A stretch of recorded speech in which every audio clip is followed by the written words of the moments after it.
জলপাই, হিন্দিতে বলা জয়তুন। এই দেখুন গাছ,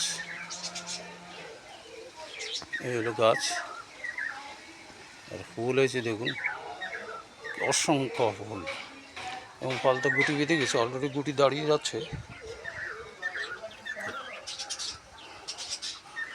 বাকি নেই।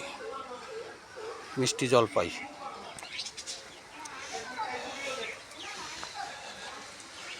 গাছের বাকি নেই কোথায়, এত পরিমাণে ফুল, ফুলে ফুলে ভরপুর ফুল।